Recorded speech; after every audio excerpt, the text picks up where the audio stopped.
So, of course, I'm going to do what everyone else does. I'm going to take the next 2.5 hours and go through every single pick of the NFL draft. You ready? Let's all play. It's a drinking game. No, I'm not doing that. It would make my face hurt and you as well. I will say this. The most interesting storyline in tonight's draft is pretty much off the radar, or at least I might be the only person that finds this fascinating. But the storylines before what I think is the most interesting story of the draft. I think there are 3 to 4 really compelling kind of storylines, big takeaways type stuff that you can watch, you can debate, something you can consume. Not that you're such a nerd or a gambling fool that you're watching every single pick. Although it's become a huge deal. But they are, the way I see it, they're this way. One is the movement and the momentum of the draft. The NFL draft is decided by Arizona and the Chargers, the LA Chargers. 2 franchises nobody cares about will decide the NFL draft if they, I'm going to be clear about this, if they play it the right way. If they play it the right way, laugh at me all you want, the Arizona Cardinals and the LA Chargers are instant contenders if they play this the right way. I know what I say is a buzzkill, but more players, more really good players is better than hopefully finding a great one. And I can give you a perfect example of that. But what these 2 franchises do decides their immediate future, and it decides the entire, certainly the sexy first round. Although you do know that most of the players in the league that you watch are not these guys that are going to be sitting on a couch tonight in, I guess it's in Detroit. It's the players taken later and even free agents that ultimately you're going to find on franchises making differences. But Arizona, the Chargers, the franchises that nobody cares about, decide the momentum of the draft, and they can make themselves instant contenders, and here's why. They sit at 4 and 5. Neither of them needs a quarterback. I think they'd be crazy to do so, but neither of them logically needs a quarterback. Now, they're usually dumb franchises. They're usually cheap franchises. Most of what they touch is screwed up, but they're in an incredibly good spot. So here they are at 4 and 5. They don't need a quarterback, but guess what's all around them? Ridiculously desperate franchises under tremendous pressure, not logic, just pressure, fan pressure, media pressure, to find themselves a quarterback, to find themselves the next C.J. Stroud, which they're going to screw up. You're not going to find it, but they're desperate to try. And so here's Arizona and L.A. sitting there with all these desperate teams around them. And we know desperate teams do stupid things. So the Giants, who are almost always stupid, the Raiders, the Vikings, and the Broncos are desperate. What do those teams give up to move up to 4 or 5? They could give up a lot. If the Chargers and the Cardinals play it the right way, they make themselves instant contenders by playing, completely using the desperate teams and then getting players and picks out of it. That decides the draft. They actually, if anyone that you watch, all of a sudden, a year or 2 from now, you should be talking about the Cardinals as a playoff team. You should be talking about the Chargers as a playoff team because of the incredibly good spot and leverage they have tonight. Notice how I'm not talking about the sex appeal of the quarterbacks and all that stuff. They're going to get it wrong. Most of the time, it's wrong. What's cool about this is you get to play somebody so desperate and over their skis, you can make your franchise. And I give you the historical example. The historical example of a team that was able to play somebody else. They actually went from 1 and 15 to be the dominant team of the 90s. And that's the Dallas Cowboys. Found a stupid, desperate franchise that gave away far too much, and it didn't just ruin the Vikings, it made the Cowboys. They parlayed Senator almost. I mean, he was a hair away. Aren't you happy? He was a hair away from being a United States Senator. Herschel Walker. Under Jimmy Johnson, the Cowboys played the Minnesota Vikings back when they thought running backs mattered. The Vikings gave away players and picks, and the Cowboys were dominant in the 90s. That's what you can do. Dumb and desperate can make somebody else really good. That's where they sit tonight. Dallas went from 1-15 to being the dominant teams in the 90s. The dominant team in the 90s. Had Jimmy Johnson not left, it may have lasted longer. Done right, the Cardinals and the Chargers can do something similar. Second storyline, the New York Jets. Why the Jets? Well, why not the Jets? I say the Jets because I think they need a quarterback in 2025. I say that because no one in their right mind could trust Aaron Rodgers for 2 more seasons. He hasn't done anything in almost 3 years. So you think you can bet another $100 million on Aaron Rodgers 2 years from now? You know the word rule, life in the NFL is 3-year windows. There's a bunch of good players in New York, not named Aaron Rodgers.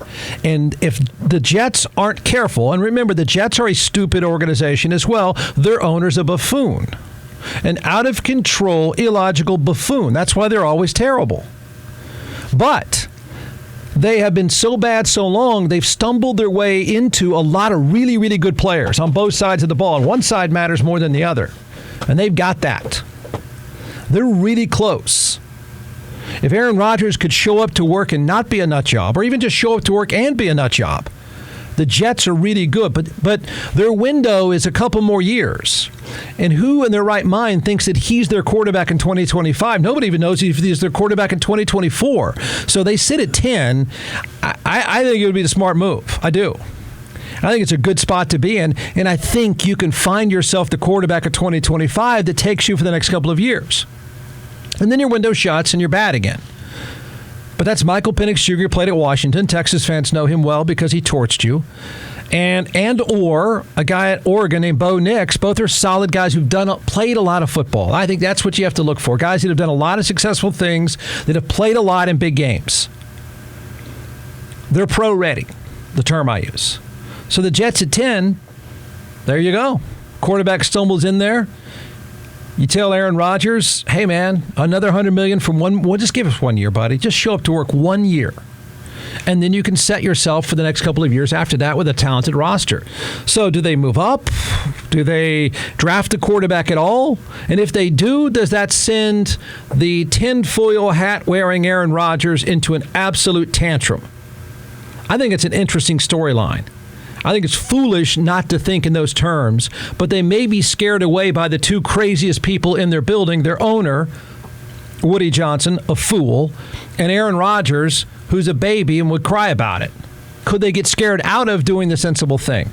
3 would be the Dallas Cowboys, and only because whatever they do is a mess, or whatever they do is interesting. They could probably should take a quarterback. I know it sounds weird. I know it sounds goofy, but I do think the old man that runs the Cowboys, I do think they're going to need another quarterback in 2025. And I'm starting to think he may even realize that. Everyone called me crazy when I mentioned it about 6 months ago, but I think it is starting to crystallize that Dak Prescott's going to figure out he'd be better off somewhere else in 2025. So I think it's naive to think that he's back that year. He may be, but I think it's naive to approach it that way.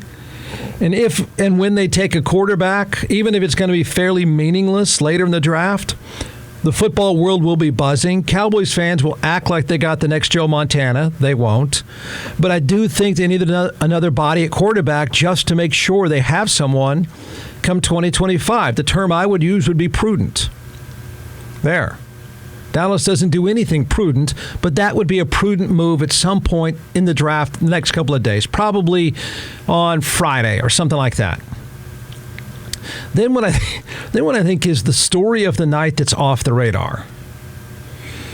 It's the most outlandish thing. And when you package it all together, you can appreciate real pressure.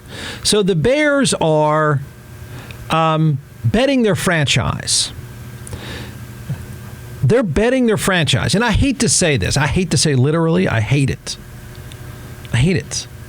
but literally betting their franchise on the first pick in the draft in more ways than I think people realize. Not only does this player, who is going to be the first player picked in the draft, we would assume the first player picked in the draft, most likely Caleb Williams from USC. Played at Oklahoma, then went to USC, and, he's a talented guy. We'll see. You don't know. They're betting for him to not only save the team, but he is, hear me on this, he is the bargaining chip for the most ridiculous stadium deal ever concocted. The Bears have just unveiled, okay, and don't think the timing of this is accidental. This is all around, we got the savior of our franchise. Oh, and we'd like you to build us a $5 billion stadium. All of this is packaged together, I think. And you talk about pressure. The Bears just unveiled a plan for a taxpayer-financed stadium, $5 billion. $5 billion. Is that timing accidental? No way. No way. So they're betting the voters of Chicago, so desperate for a successful franchise, are going to buy the hype that this kid is going to save the franchise and will energize the taxpayers at the same time to build a $5 billion stadium along Lake Michigan. Now, that's pressure. That's pressure. Welcome aboard. Yeah, you're rich. Yeah, you're the face of the franchise. And, oh, by the way, could you show up at the mayor? Could you help sell the taxpayers on why this is such a great idea? That's pressure. This kid is going to be asked to win, and he's going to be asked to help sell a full-on assault on the taxpayer. I mean, I think you're crazy if you say, "Oh, Jeff, come on! This thing just worked out this way. They just unveiled this plan. It just happened to be right around the NFL draft when they're picking the first player in the draft." That's real pressure. I mean, when you're the first pick in the draft and you're a quarterback, there's pressure anyway because you're expected to save the franchise. And the world is littered with guys that can't save a bad franchise. This dude is expected to save the franchise and then make sure he convinces people to spend $5 billion. Here's the story. It says, Bears unveil, this is ESPN, Bears unveil $5 billion proposal for new domed lakefront stadium. It's a nearly $5 billion proposal and an enclosed stadium next door to their current home at Soldier Field.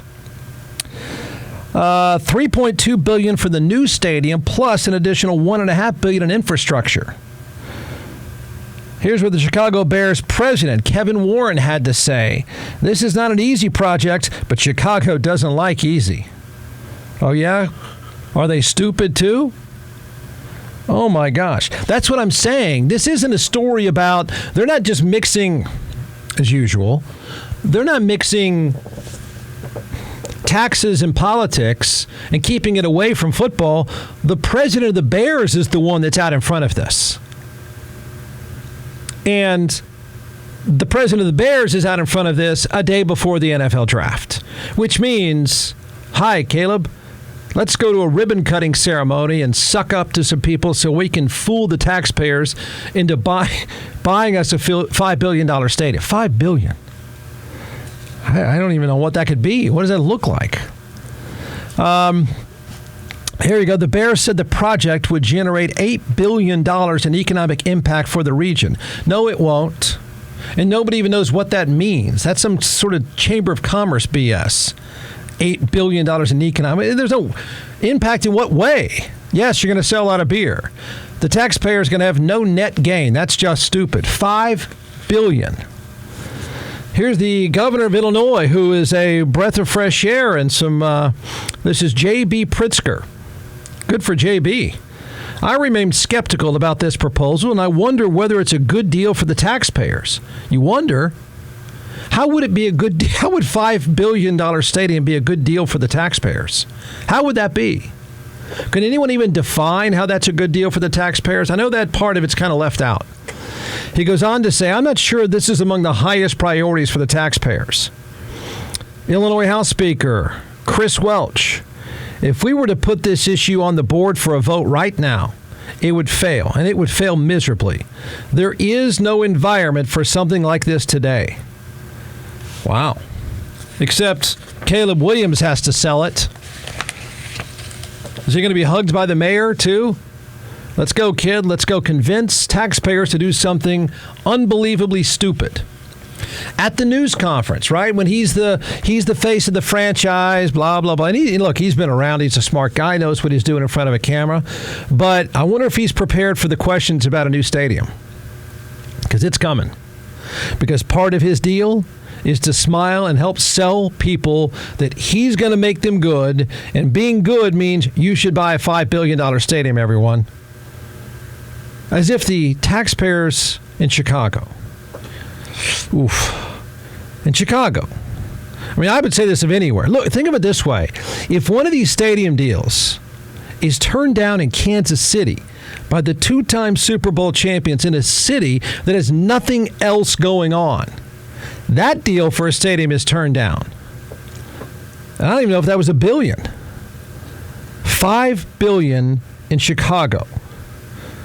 There's some great things about Chicago, but there's no way there's nothing better to spend money on than this. That's hard to believe. It'd be cool if these stadium deals went 0 for 2. I don't know where this even ranks. This has got to be the most expensive stadium deal of all time. It's unbelievable. But the draft part of this is that I believe this full court press, this publicity effort is all about the first pick in the draft tonight.